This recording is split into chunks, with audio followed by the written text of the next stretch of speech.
រនសុស្ដីពុកម៉ែបងប្អូនទាំងអស់គ្នាđang trả lời từ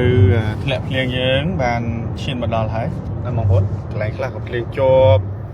ប្រហែលថ្ងៃជាប់គ្នាកន្លែងខ្លះក៏មិនទាន់មានភ្លៀងទៅប៉ុន្តែដូចជាតិចណាកន្លែងដែលអត់មានភ្លៀងបាទហើយកន្លែងដែលមានគឺមានច្រើនមែនតើមិនថានៅភ្នំពេញថាតាមខេត្តទេឥឡូវនេះខ្ញុំកំពុងតែនៅតាមផ្លូវអញ្ចឹងឃើញថារុក្ខជាតិស្រស់បំព្រងបងប្អូនណាការកងោកលាស់ឡើងក្រហមឆ្អៅហើយបាទអញ្ចឹងមានភ្លៀងបងប្អូនយើងចាប់ដើម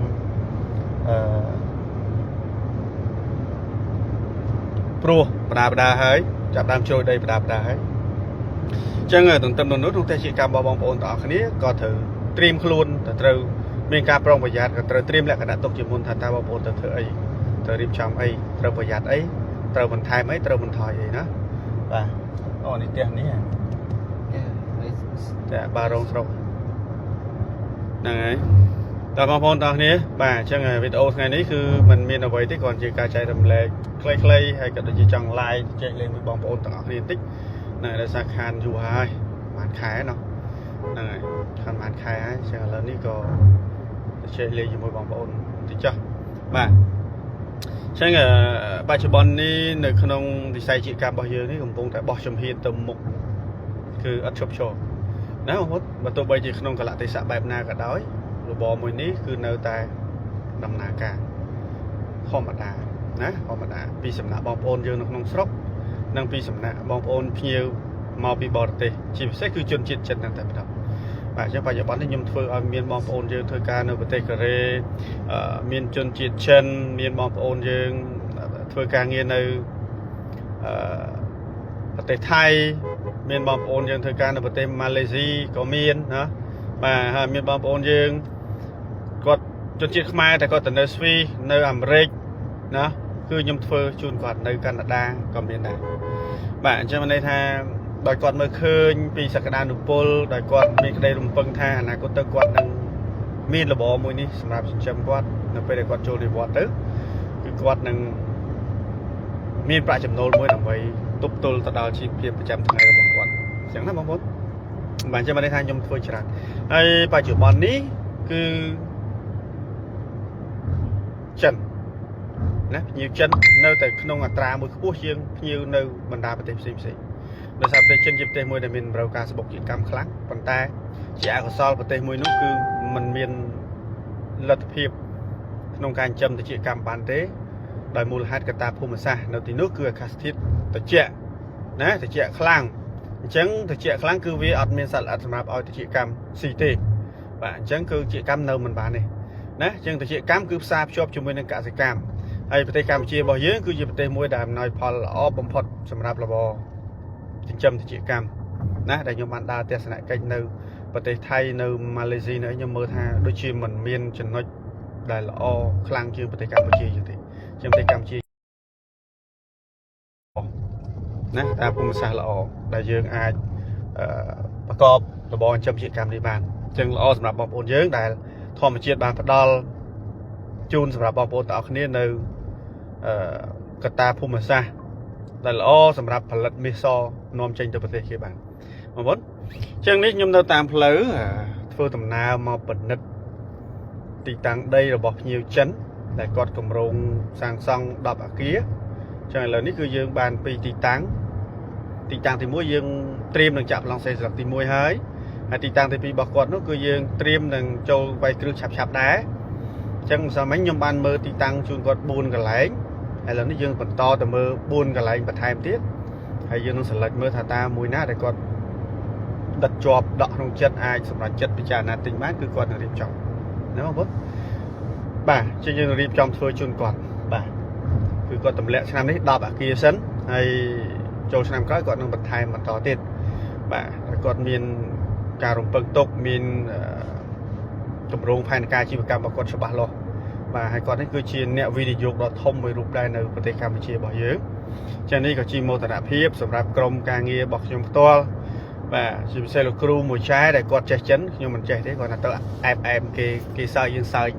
គេសេតយើងសេតតែហ្នឹងយើងអត់ចេះចឹងយើងមានតែអង្គុយស្ដាប់គេចឹងបានគាត់ទាំងពីរនាក់ដែលជាអ្នកសម្របសម្រួលជាអ្នកចរចាការងារតាក់ទងវិភាគបរទេស chỉ sẽ cứ chân đang tầm đòn bà cũng trong ọt trái mệt máy nhau mày và tay bỏ tê cứ còn bạn chắc nhiều chân cứ chặt đam chặt rộng mà lời ca sang xong cái bưng ở dương chui thằng ọc bằng vốn rồi đây rồi thì trong càng người tu tư cứ cái ở dương chui chặt cháy thằng chẳng không tại mình free đế chặt cháy cứ dùng cất lùi sự hòa và ngày chắc là lấy bằng vốn đó này là dương chui là một thiên là bọt bỏ dưỡng ngàyนี้ខ្ញុំចង់ចែកលេខបងប្អូនតិចចូលដល់រដូវវស្សាហើយតែក្នុងនាមបងប្អូនទាំងអស់គ្នាដែលជាម្ចាស់ផ្ទះជាកម្មនោះតើយើងគួរត្រៀមអ្វីខ្លះណាបងប្អូនត្រៀមអ្វីខ្លះបាទខ្ញុំសូម share បន្តិចបាទយើងគួរត្រៀមអ្វីខ្លះដើម្បីតទល់ដើម្បីគ្រប់គ្រងឲ្យបាននៅស្ថានភាពក្នុងរដូវវស្សានេះតិចបងប្អូនវិញគ្រប់តាណានេះ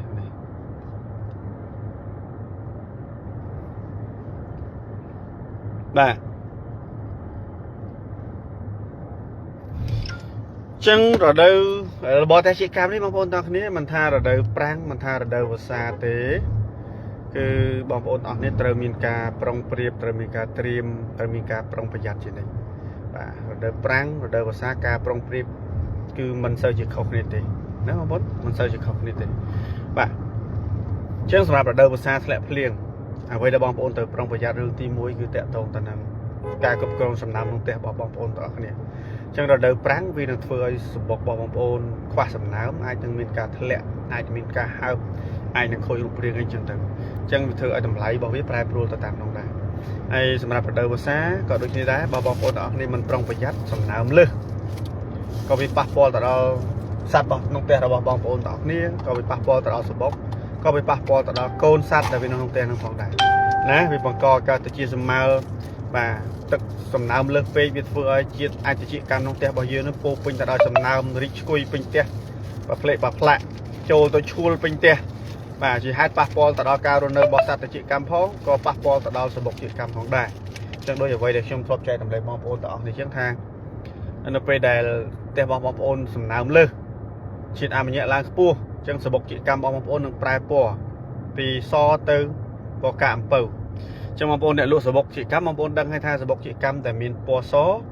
គឺជាសម្បុកដែលមានតម្លៃថ្លៃជាងគេល្អជាងគេយើងមិនបាច់និយាយដល់សម្បុកឈាមទេព្រោះប្រទេសកម្ពុជារបស់យើងដូចជាមិនមានទេសម្បុកឈាមដោយសារសម្បុកឈាមហ្នឹងគឺសម្បុកដែលកើតឡើងដែលសម្បុកដែលវាសត្វដែលរស់នៅក្នុងរូងភ្នំ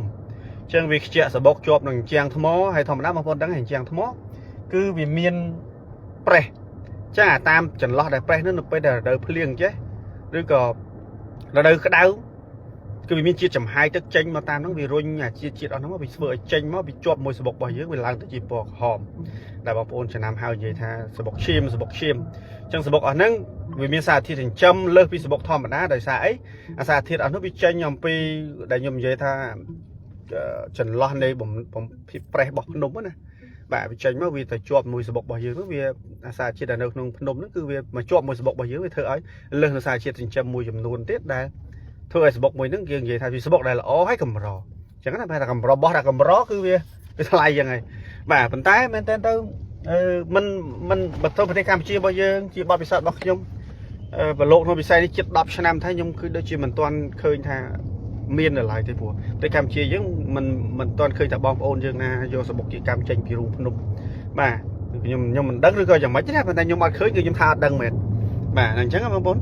បាទចឹងយើងនិយាយជាទូទៅគឺសម្បុកដែលពណ៌សមានរូបរាងស្អាតពេញលក្ខណៈហ្នឹងគេហៅថាសម្បុក ABC សម្បុកដែលល្អបាទសម្បុកបងប្អូនពេញលក្ខណៈក៏ដោយធំល្អក្រាស់ល្អក៏ដោយមានរូបរាងល្អក៏ដោយប៉ុន្តែបើសិនជាពណ៌របស់បងប្អូនមិនបានសវាមានខ្មៅពោះឬក៏វាមានរោមច្រើនឬក៏អីចឹងទៅគឺវានឹងធ្វើឲ្យសម្បុករបស់បងប្អូនធ្លាក់ grade ដែរបាទន័យថាមិននៅជាប់លំដាប់ថ្នាក់ ABC ទេវានឹងទៅបន្តទៀតហើយណាវាទៅបន្តទៀតចឹងតម្លៃរបស់វាក៏វាប្រែប្រួលតាមនោះដែរចឹងនៅក្នុងរដូវវស្សាបងប្អូនត្រូវយកចិត្តទុកដាក់រឿងសំណើមឲ្យបានល្អណាទី1កុំឲ្យវាលើសកាលណាទៅវាលើសវាសើមលើអាជីវកម្មខ្លាំងវាកើនជាតិអាម៉ូញ៉ាចឹងធ្វើឲ្យសម្បុកបងប្អូនប្រែពណ៌ពីសទៅលឿងទី2សំណាមលើវានឹងបង្កឲ្យការសម្មើឡើងទៅខំកូនជាកម្មធ្វើឲ្យកូនជាកម្មងាប់ ធ្វើឲ្យកូនជាកម្មវាលេចអាចអញ្ចឹងវាធ្វើឲ្យសបុករបស់បងប្អូនខ្មៅពោះសបុកខ្មៅពោះហ្នឹងជួនគេមិនចង់យកទៀតណាពិបាករកទិញតែមានវៀតណាមឯងទិញក្រៅពីនោះគេមិនសូវចង់បានទេអញ្ចឹងបងប្អូនទាំងនេះត្រូវប្រុងប្រយ័ត្នរឿងមួយទៀតនៅក្នុងរដូវវស្សានេះបងប្អូនត្រូវមានផែនការចូលផ្ទះឲ្យបានត្រឹមត្រូវណាអានឡោមទៅតាមអ្វីដែលខ្ញុំណែនាំនៅក្នុងក្រុមម្ចាស់ផ្ទះយើងទាំងអស់គ្នាសម្រាប់ម្ចាស់ផ្ទះជាកម្មរបស់ខ្ញុំហើយសម្រាប់ម្ចាស់ផ្ទះផ្សេងខ្ញុំមិនហ៊ាននិយាយទេព្រោះមិនមែនជាបច្ចេកទេសខ្ញុំរៀបចំជូនអញ្ចឹងរបៀបរបបនៃការបេះបងប្អូនអនុវត្តទៅតាមអ្នកជំនាញដែលបងប្អូនបានណែនាំបានធ្វើជូនបងប្អូនទាំងអស់គ្នាទៅណាតែសម្រាប់ម្ចាស់ផ្ទះដែលខ្ញុំធ្វើជូនគឺបងប្អូនទាំងអស់គ្នាត្រូវតែតាមដាននៅក្នុងក្រុមម្ចាស់ផ្ទះជាកម្មរបស់យើងហើយបងប្អូនទាំងអស់គ្នាត្រូវអនុវត្តតាមណាពេលវេលាណាគួរធ្វើអីពេលវេលាណាមិនគួរធ្វើអីរដូវកាលនេះបងប្អូនគួរចូលបេះសបុកបែបណាគឺយើងមានការណែនាំនៅក្នុងក្រុមនេះគឺបងប្អូនយកទៅអនុវត្តឲ្យបានល្អណាអញ្ចឹងនិយាយដល់ខ្លីគឺការមើលថែទាំកសិកម្មការចូលបេះសបុកប្រមូលផលក្នុងកសិកម្មគឺវាប្រៀបបានទៅនឹងផែនការក៏ដូចជាការប្រតិឆេទនៃការយើងបង់ប្រាក់សងទៅធនាគារអញ្ចឹងណាអានេះខ្ញុំនិយាយសម្រាប់ខ្ញុំអ្នកច្បាក់លុយធនាគារដែរណាបាទយើងដល់ពេលវេលាយើងត្រូវបង់ហើយណាយើងអាចពជាលើថ្ងៃលើខែគឺយើងនឹងចេញទូលេខមួយថាយើងមិនល្អអញ្ចឹងណាអញ្ចឹងបានន័យថាបងប្អូនទាំងអស់គ្នាតែមានផែនការមួយច្បាស់លាស់មានពេលវេលាមួយច្បាស់លាស់ត្រូវចូលពេលណាកុំនិយាយថារងចាំខ្ញុំទំនេរព្រោះវាជារបបរបស់បងប្អូនទាំងអស់គ្នាណាវាជារបបរបស់បងប្អូនទាំងអស់គ្នាអញ្ចឹងបងប្អូនត្រូវប្រកាសត្រូវកំណត់ខ្លួនឯងថាខ្ញុំត្រូវតែធ្វើវាអត់អាចនិយាយថារងចាំទំនេរទេព្រោះបងប្អូនម្ចាស់ផ្ទះយើងភាគច្រើនគាត់និយាយតែភាសានឹងឯងរងចាំទំនេរដោយសារអីរបបនេះវាស្រួលចង់ចូលពេលណាក៏បានមិនចង់ចូលពេលណាក៏បានប៉ុន្តែបងប្អូនត្រូវចាំថាយើងចូលយឺតបងប្អូននឹងខាតលុយបាទខាតលុយយ៉ាងម៉េចព្រោះបងប្អូនចូលបេះសបុកជាកម្មបើកាលណាបងប្អូនចូលខុសពេលខុសវេលាសត្វជាកម្មវានឹងពងដាក់សារជាថ្មីហើយសបុកដែលវាពងដាក់នៅលើសបុកចាស់នោះគឺវាមិនធ្លាក់ទឹកមាត់អីច្រើនទេវាគាត់តែហេតុពីលើតិចតួចវានឹងពងហើយណាបងប្អូនត្រូវដឹងថាសត្វជាកម្មគឺជាសត្វមួយដែលខ្ជិលជាងគេនៅលើโลกកន្លែងណាដែលងាយធ្វើសបុកគឺវានឹងទៅនៅកន្លែងនោះវានឹងទៅធ្វើកន្លែងនោះហើយណាវានឹងធ្វើកន្លែងនោះអញ្ចឹងសបុកដែលមានស្រាប់នៅពេលដែលវាញាស់កូនវាហើរចេញបាត់តាមមួយសប្តាហ៍ឯនោះវាចាប់ដើមដល់ញីឈ្មោះវាចាប់ដើមពងទៀតហើយតោះណាបងប្អូនបាទវាចាប់ដើមពងទៀតហើយអញ្ចឹងវានឹងខ្ជាក់ទៅមាត់តិចហើយវានឹងពងដាក់អញ្ចឹងបងប្អូនអាចយកបានទេពងសបុកដែលមានពងបែបនេះណាអញ្ចឹងបានន័យថាការចូលបេះរបស់យើងគឺបងប្អូនត្រូវតាមដានមើលសัตว์ក្នុងផ្ទះរបស់ខ្លួនឯងថាអូសัตว์តម្រង់ប៉ុណ្ណេះតើប្រហែលថ្ងៃទៀតវានឹងហើរចេញអញ្ចឹងបងប្អូនទាំងអស់គ្នាត្រូវមានផែនការថាពេលណាដែលខ្ញុំត្រូវចូលបេះម្ដងទៀតដើម្បីយកឲ្យតាន់បានសបុកល្អសស្អាតសបុកដែលគេចង់បានសបុកដែលគេចង់ទិញសបុកដែលងាយស្រួលលក់សបុកដែលលក់បានក្នុងតម្លៃល្អណាបងប្អូនអញ្ចឹងតើបងប្អូនមានមហិច្ឆតាបែបហ្នឹងហើយផ្ទះជាកម្មបងប្អូនត្រូវដឹងថាបងប្អូនព្យាយាមកាន់តែបេះគឺសัตว์កាន់តែចេះធ្វើសបុកសัตว์កាន់តែស្ទាត់ជំនាញនៅក្នុងការធ្វើសបុកវាធ្វើសបុកពីមិនទាន់ស្អាតទៅស្អាតពីមិនសូវល្អទៅល្អពីតូចទៅធំណាបងប្អូនទៅចាំចំណុចហ្នឹងណាកុំគិតថាអូបេះសបុកហើយសัตว์វាបាត់សបុកបាត់កន្លែងវាដេកវាខ្លាចវាភ័យវារត់ចោលផ្ទះអញ្ចឹងបងប្អូនត្រូវសម័យថយក្រោយថាផ្ទះបងប្អូនដើមឡើយមិនទាន់មានសัตว์មួយក្បាលផងបច្ចុប្បន្នបងប្អូនមានសัตว์រាប់ពាន់រាប់ម៉ឺនក្បាលមានសបុករាប់រយរាប់ពាន់សបុកតើវាជាកំណើនឬក៏វាជាតំហយបងប្អូនគិតតែប៉ុណ្ណឹងទៅបានហើយអញ្ចឹងបងប្អូនទៅយល់ថាការប្រមូលផលសបុកជាកម្មវាគឺជាគេហៅថាដូចវត្តដាក់នៃទឹកអញ្ចឹងមិនមែនវត្តទឹកបើថាវាមានភ្លៀងវាមានហួតទៅវិញទៅស្តុកនៅពពកភ្លៀងធ្លាក់មកវិញមិនវិលជុំទៅមកអញ្ចឹងជាកម្មដូចគ្នាដែរបាទបងប្អូនត្រូវធ្វើវាឲ្យត្រូវតាមអ្វីដែលជាការណែនាំរបស់បច្ចេកទេសចឹងបងប្អូនអនុវត្តឲ្យត្រូវទៅមិនលឺថាខ្ញុំឲ្យថាបេះបងប្អូនដឹងតែពី2ថ្ងៃចូលបេះ2ថ្ងៃចូលបេះអត់ទេបាទយើងត្រូវអនុវត្តទៅតាមបច្ចេកទេសយើងអាចបេះហួសហេតុពេកក៏អាចធ្វើខុសតម្រង់ពេកក៏មិនបានដែរណាបងប្អូនទាំងនេះបាទចឹងក្នុងរដូវវស្សានេះគឺជារដូវដែលបងប្អូនទាំងគ្នាអាចផលិតសបុកជាកម្មបានស្អាតធំល្អខុសពីរដូវប្រាំងបាទរដូវប្រាំងបើទោះបីជាបងប្អូនខំព្យាយាមយ៉ាងណាក៏ដោយក៏មិនបានសបុកក្រាស់ធំល្អដូចរដូវវស្សានេះដែរអញ្ចឹងទន្ទឹមនឹងនោះគឺវាមានទាំងផលវិជ្ជមានវាមានទាំងផលអវិជ្ជមានចឹងបងប្អូនទាំងអស់គ្នាត្រូវតែគ្រប់គ្រងចំណុចវិជ្ជមាននិងចំណុចអវិជ្ជមានឲ្យបានល្អបើមិនដូច្នោះទេទិន្នផលសបុករបស់បងប្អូនទាំងអស់គ្នាផលសបុកដែលបងប្អូនទាំងអស់គ្នាទទួលបានប្រកាសជាមិនបានជាទីគាប់ចិត្តឡើយណាបាទចឹងរដូវវស្សានេះគឺមកដល់ហើយបងប្អូនឱកាសដែលបងប្អូនអាច ប្រមូលបានសបុកល្អបាទត្រូវមានផែនការសម្រាប់ខ្លួនឯងឲ្យបានត្រឹមត្រូវណាបាទអញ្ចឹងក្នុងវីដេអូថ្ងៃនេះគឺខ្លីៗទេខ្ញុំមិនបង្ហាញអីច្រើនទេគ្រាន់តែជាការរំលឹកទៅដល់បងប្អូនទាំងអស់គ្នាដែលជាម្ចាស់ផ្ទះហ្នឹងសូមណារៀបចំគិតគូរឡើងវិញបាទកុំឲ្យសេតបាទឥឡូវនេះបងប្អូនទាំងអស់គ្នាកំពុងតែសេតមិនសូវសប្បាយចិត្តតេតិនទៅនឹងតម្លៃទៅជាកម្មមិនសូវល្អណាប៉ុន្តែក្នុងគណៈពេលនេះក៏ខ្ញុំចង់រំលឹកបងប្អូនទាំងអស់គ្នាដែរថាបងប្អូនមានសិទ្ធិក្នុងការអត់សប្បាយចិត្តវាមិនខុសទេណាទាំងគេទាំងបងប្អូនទាំងអស់គ្នាខ្ញុំក៏អត់សប្បាយចិត្តដែរនៅពេលដែលសបុកមិនបានល្អប៉ុន្តែយើងត្រូវគិតត្រឡប់មកវិញថាតើមូលហេតុអីតើវាមានកំហុសត្រង់ណាអញ្ចឹងសបុកយើងមិនបានថ្លៃមិនទាន់បានតម្លៃល្អដោយសារបច្ចុប្បន្នប្រទេសកម្ពុជារបស់យើងអត់ទាន់បាននាំមួយជើងណាទៅចិនឲ្យផ្ទាល់នៅឡើយទេយើងនៅកំពុងតែរៀបចំនីតិវិធីនៅឡើយសិទ្ធិនៃការនាំចេញយើងមានច្បាប់នៃការនាំចេញយើងមានហើយប៉ុន្តែយើងកំពុងតែរៀបចំនីតិវិធីផ្សេងចិត្តនឹងរួចទៅហើយតាមរយៈដែលខ្ញុំទទួលព័ត៌មានបានពីដៃគូខ្ញុំនៅចិនណាចិត្តនឹងរួចទៅហើយអញ្ចឹងបន្តិចទៀតនឹងមានដំណឹងល្អខ្ញុំមិននិយាយកុហកបងប្អូនទាំងអស់គ្នាទេបងប្អូនសម្គាល់មើលទៅអ្វីដែលខ្ញុំធ្លាប់និយាយកន្លងមកវាតែងតែកើតឡើងណាសូម្បីតែនិយាយថាអ្វីស្ងប់ស្ងាត់ល្អប្រសើរបងប្អូនទាំងអស់គ្នារងចាំមើលទៅថាភ្ញៀវចិនគេនឹងចុះមកសាងសង់ផ្ទះជាកម្មឥឡូវបងប្អូនឃើញហើយណាឃើញហើយបាទអានេះគ្រាន់ជាការរំពឹងទុករបស់យើងគឺវានឹងកើតឡើងមែនហើយដូចជាការនាំសបុកចេញនំសបុកអីហ្នឹងគ្រាន់ជាការព្យាករគ្រាន់ជាការគិតទុកទេប៉ុន្តែគេកំពុងធ្វើមែនប៉ុន្តែសួរថាឲ្យខ្ញុំទៅជំរុញទៅបង្ខំធ្វើបានទេខ្ញុំធ្វើមិនបានទេព្រោះវាមិនមែនជាសមត្ថកិច្ចរបស់ខ្ញុំវាមិនមែនជាលទ្ធភាពរបស់ខ្ញុំវាហួសលទ្ធភាពហើយគាត់ថាក្នុងនាមយើងជាអ្នកដើរក្នុងវិស័យនេះយើងគាត់ថាយល់ថាយើងគាត់ថាដឹងថាយើងគាត់ថាស្មានបានថាតើវានឹងទៅជាបែបណាអញ្ចឹងបងប្អូនអញ្ចឹងយ៉ាងណាក៏ដោយនៅពេលអនាគតរបរសជាកម្មសបុកជាកម្មរបស់យើងនៅតែជាចំណុចដែលមានសក្តានុពលនៅតែតម្លៃល្អត្រឡប់មកវិញបងប្អូនរងចាំមើលទៅហើយបងប្អូនអាចសម្លឹងមើលពេលបច្ចុប្បន្ននេះថាចិនគេកំពុងតែចុះមកទិញដីធ្វើអញ្ចឹងយើងគិតសម័យថាតើចិននឹងឈួតមែនហើយចិនអ្នកមកធ្វើមិនមែនចិនកប៉ិចកប៉ុកអង្គកំប៉ុងទេគឺសិតតកែធំមានលុយវល់លៀនអាជីវកម្មនៅស្រុកខ្មែរពេញដៃបាទគេមកវិនិយោគគេមកទិញដីធ្វើតែជាកម្មតើពួកគាត់រំពឹងអីណាបងប្អូនមិនម្ចាស់រោងចក្រសហគ្រាសទូចទេលបគាត់ពេញដៃគាត់តែខ្ញុំទៅញ៉ាំបាយមួយគេបាទគេជួយយើងទៅញ៉ាំបាយដើម្បីទៅចែកការងារហ្នឹងបងប្អូនឃើញខ្ញុំទិញរូបថតខ្ញុំថតមកទេគាត់តែតុកហ្នឹងចូល5ម៉ែត្រអង្គប់ចិត្ត5ម៉ែត្រជុលកៅមិនដល់គ្នាទេបាទអង្គុយបាន20 30នាក់បាទគឺធំមែនទេតុបគេមួយគឺធំ VIP ធំហ្មងបាទសិតតកែធំហើយអាហារគេញ៉ាំមួយពេល5-6 ពាន់ដុល្លារដែលគេអញ្ជើញយើងទៅញ៉ាំហ្នឹងបងប្អូនមកហូបគឺញ៉ាំមិនដែលអស់ហើយបងប្អូនហ្នឹងត្រឡប់ចិនគឺមកហូប10មុខពី10មុខគឺគេដាក់ឲ្យយើងញ៉ាំបាទអញ្ចឹងគេតកែធំហើយគេតកែធំយើងសម័យលេងថាគេដែលយកលុយមកវិនិយោគលេងដោយមិនមានគោលដៅមិនមានផែនការមិនមានគម្រោងច្បាស់លាស់ហើយបងប្អូនគិតសម័យតែប៉ុណ្្នឹងទៅបានហើយបាទអញ្ចឹងយើងអត់ចាំបាច់ទៅគិតឲ្យវែងឆ្ងាយថាអាហ្នឹងវាមិនតកែហ្នឹងវាមិនបាច់ទៅវិភាគអីច្រើនយើងគិតលេងថាគេតកែធំរបរគេគ្រប់គ្រងក្នុងដៃគេជនជាតិចិនទៀតគេដឹងពីទីផ្សារគេដឹងពីចរន្តសេដ្ឋកិច្ចគេដឹងរឿងច្រើនហើយគេមកវិនិយោគធ្វើតែជាកម្មមួយយើងបាទហេតុអីគេមើលទៅលើចំណុចអីខ្លះបាទអញ្ចឹងបានពាក្យចាស់លោកពោថាបើយើងចង់ខ្លាយជាសិស្សបកែយើងនឹងអង្គុយក្បែរសិស្សបកែបើយើងចង់ខ្លាយជាអ្នកមានយើងត្រូវលួចមើលរបរអ្នកមានជារស់ស៊ីបាទអញ្ចឹង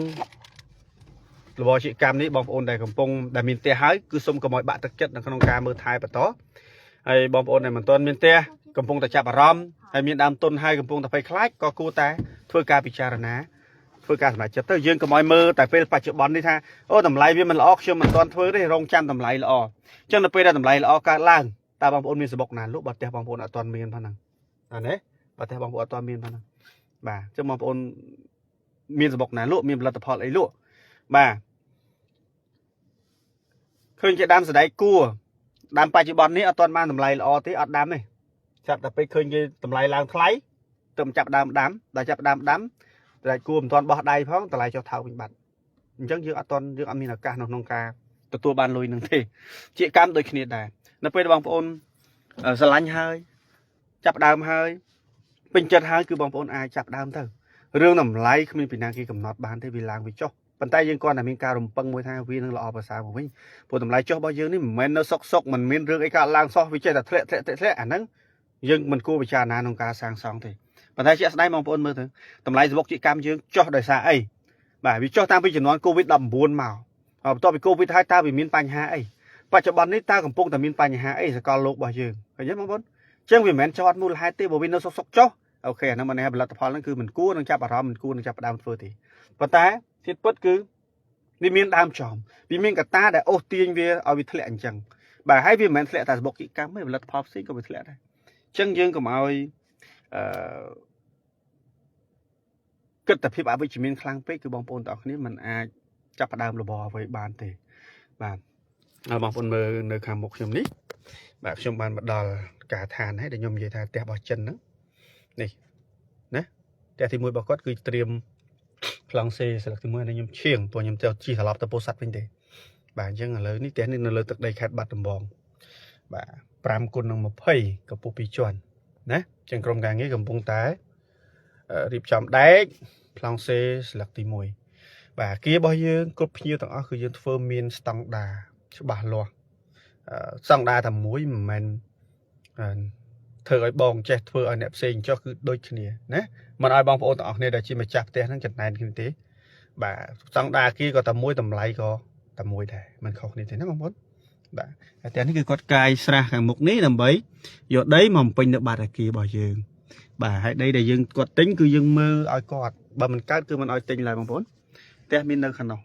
អញ្ចឹងផ្ទះនេះខ្ញុំអត់បើកមាត់ច្រកទៅខាងនោះទេគឺមាត់ច្រកខ្ញុំយកនៅខាងស្ដាំដៃចឹងទៅពេលយើងបើកសលេងទៅអត់រំខានអ្នកជិតខាងទេចាបាទខ្ញុំធ្វើមួយខ្ញុំគឺខ្ញុំបានគិតទុកពីអនាគតជូនបងប្អូនទាំងអស់គ្នា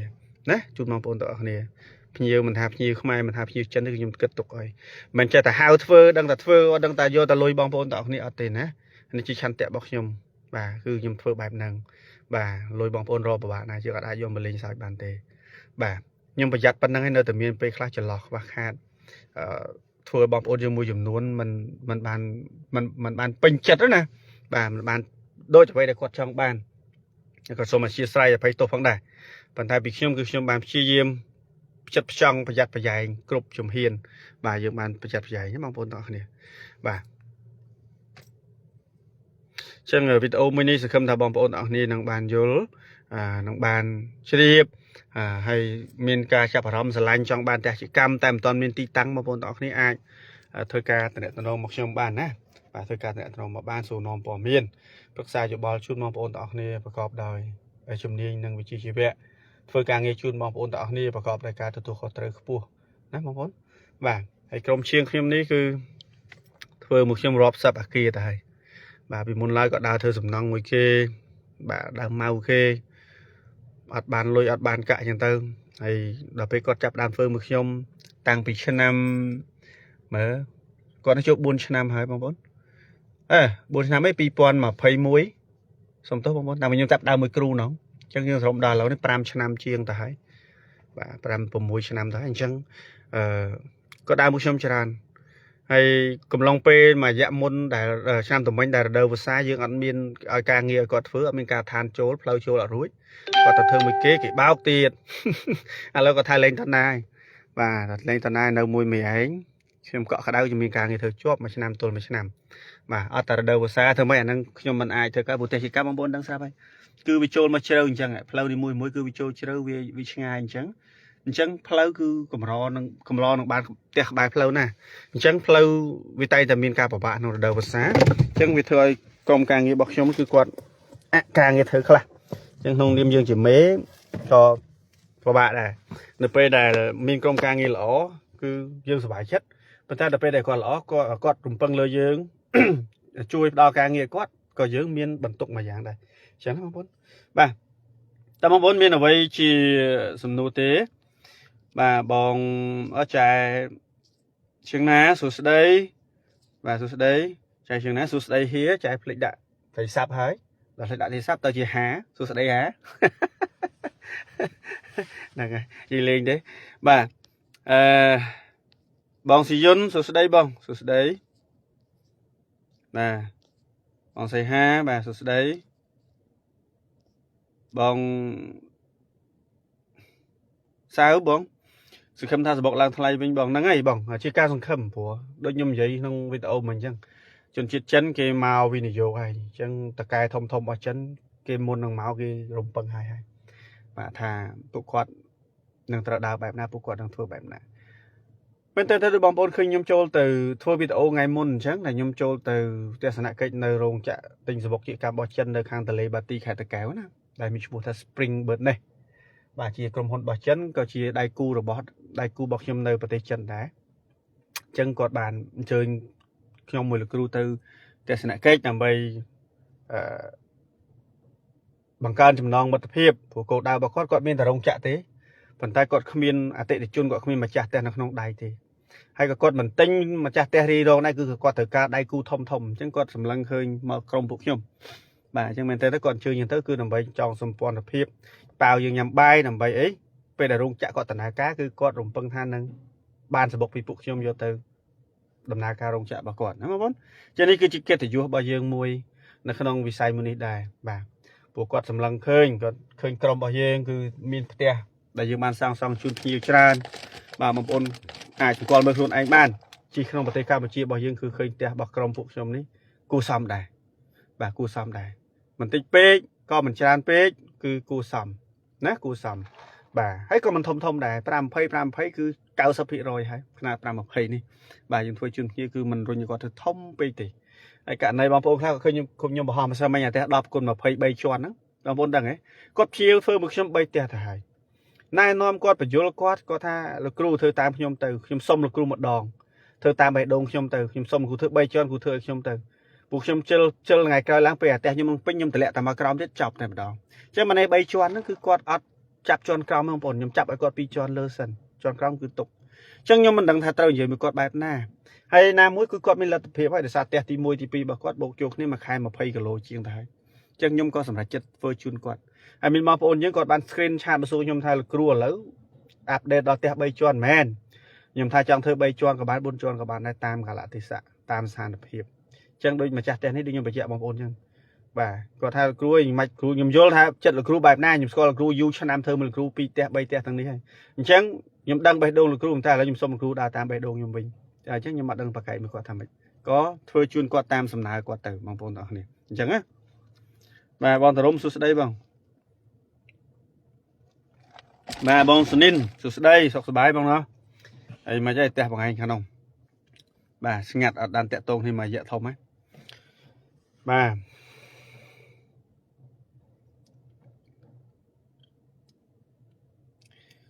tầm bốn miền ở đây chia sầm nô thế bà nên chiêng mà mơ ca tha màn tích thì chết tranh từ vĩnh từ mơ đây chun mỏng ôn dương ở chun nhiều chân buồn cả lạnh thiên bà sao hay bông sao hay bầu sạt có trong số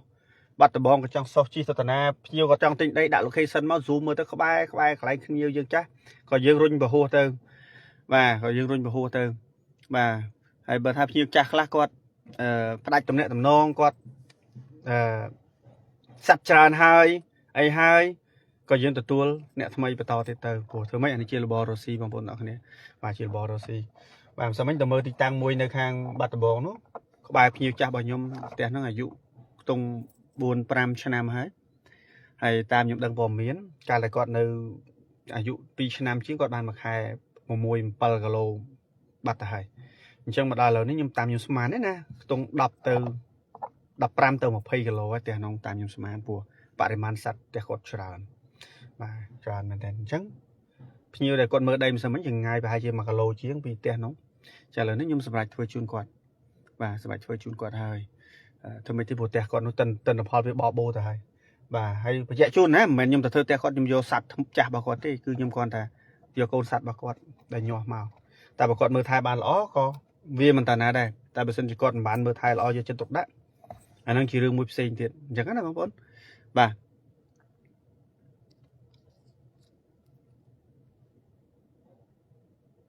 mẹ trời này ní sụt đây ô còn ba bông bay mà khai bán bay kilo ta hỡiแต่บ้องด้วยชีปีชนะไหมบ้องnày choปีชนะเนอะบ้องnínแต่บ้องbàบ้องส่วนนี้กอดแต่ข้อปรามเราผมมวยบางคนต่อเนี่ยไอ้กอดคือโดยกอดด่านงโปรไฟล์บางคนที่คือกอดจีเตียงทอดcòn ta chiêng thót cứ miền bài đông thông à bà bài đông có thông bên đây có mấy cái đây sầm mai ven ngày phải chẳng có sầm rai chất và lê lôi con mà chầm nuôn bà cái hao tham bạch phì một bờ rọt phì có nè tam chặt bờ rán nè bà vô mà sang xong bàn tè tam đập vào mùi mùi là ní cứ bay cái lỗ bọc quạt hái cứ lò đặt phò cứ lòภาษา maintain bà ở xa tô hay có rì rì chim nô bóng chim mùi là tập phò mùi ní nè bông bà bông lì hông sụt đây bà chân sự khâm tha bông ôn tọa này nông ban sẽ đáp video này hay nâng vô vậy để xem chạy lệ chìm xe bẹp bòn cả thẻ tòm nè còn là chỉ rùm lực tỉ phụ bông ôn là chắc te thằng ốc này để xem ban cục krong ban thua chuyên quạt nó phía trang cứ quạt tay tay và người cần tay tay để lịch bà te để miếng sắt tích quạt bài từ chiếc khoai khó là te tầm bao giờ lên man mà khai pi khai nó quạt mơ là ở nè con ta nó bây để te bán sắt tràn sờ bọc pin đai sắt pin te hái quạt bài từ chiếc bền lèn nó bây nhóm cho spot check bà spot check mà nè cho chay mà đo mà ca muốn ai quạt đăngឬក៏ទៅជួយមើលគាត់មើលឃើញថាមានចន្លោះខ្វះខាតច្រើនតែយើងបានណែនាំច្រើនផ្ទាល់ផងក្រុមការងារផងខ្ញុំខ្លួនឯងផ្ទាល់ផងលោកគ្រូផងណែនាំក្នុងក្រុមផងបាទគឺគាត់មិនបានអនុវត្តតាមទាំងអស់ទេបានតិចតួចហើយពេលខ្លះក្នុងក្រុមដែលជាក្រុមសំខាន់របស់គាត់ក៏អត់មើលទេគាត់ទៅតាមដានក្រុមផ្សេងអាក្រុមមិនមែនជាកម្មឬក៏ក្រុមជាកម្មទេតែក្រុមផ្សេងដែលគេនិយាយរឿងវល់វែកពេញទឹកពេញដីគាត់ទៅស្ដាប់គេតែពេលអាក្រុមដែលណែនាំឲ្យគាត់ធ្វើឲ្យត្រឹមត្រូវល្អក៏អត់បានមើលទៅស្ដាប់ក្រុមនោះបានប្រយោជន៍អីកើតនៅកំហឹងកើតនៅតោសៈមោហៈលោភៈកើតអស់ក្នុងមកវិញកើតនៅភាពមួម៉ៅក្តៅកាហាយតូចចិត្តអន់ចិត្តនេះអន់ចិត្តនោះបាទគាត់ទៅស្ដាប់ក្រុមផ្សេងហើយក្រុមទាំងអស់នោះបងប្អូនទៅយល់ថាអ្នកខ្លះនិយាយក្នុងចេតនាល្អអ្នកខ្លះនិយាយចេញមកគឺពិបាកទទួលយកបាទហ្នឹងក៏ជាមូលហេតុមួយដែលខ្ញុំបិទក្រុមចោលដែរបងប្អូនគេសួរខ្ញុំថាបងមិនបិទក្រុមនឹងក្រុមយើងចោលចឹង member ច្រើនមានអីចង់សួរសុំគាត់ថាមានអីសួរត្រូវផ្ទាល់មកដោយសារអីទីមួយក្រុមហ្នឹងមានអ្នកខ្លះគាត់ចូលមកក្នុងនាមក្រុមផ្សេងគាត់ចូលមកវាយបហាគាត់ចូលមកប្រជែងយើងនិយាយគេហៅអត់សិលធម៌អត់អីផ្សេងក៏ខ្ញុំពិបាកក្នុងការទទួលយកហើយទីពីរវាមានក្រុមអនាមិក selling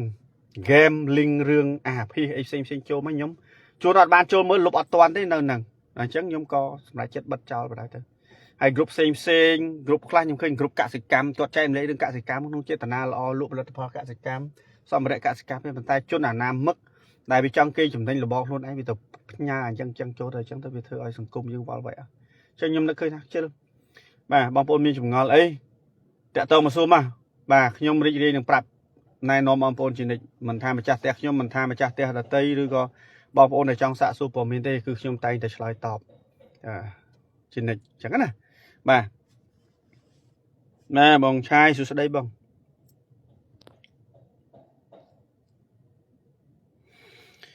បាទអញ្ចឹងបងប្អូនទាំងនេះសម្រាប់វីដេអូ live ទៅចែកលេងថ្ងៃនេះសូមប៉ុណ្្នឹងចុះណាហើយយើងជួបគ្នានៅឱកាសក្រោយទៀតបាទសូមមើលការងារក្រុមការងារបន្តិចសិនតែគាត់ចង់ដៃដល់ណាដល់ណីហើយត្រៀមទៅចាក់ប្លង់ផ្សេងថ្ងៃណាដែរបាទបាយបាយជូនពរសំណាងល្អដល់អ្នកគ្នាបងប្អូនទាំងអស់គ្នាបាទ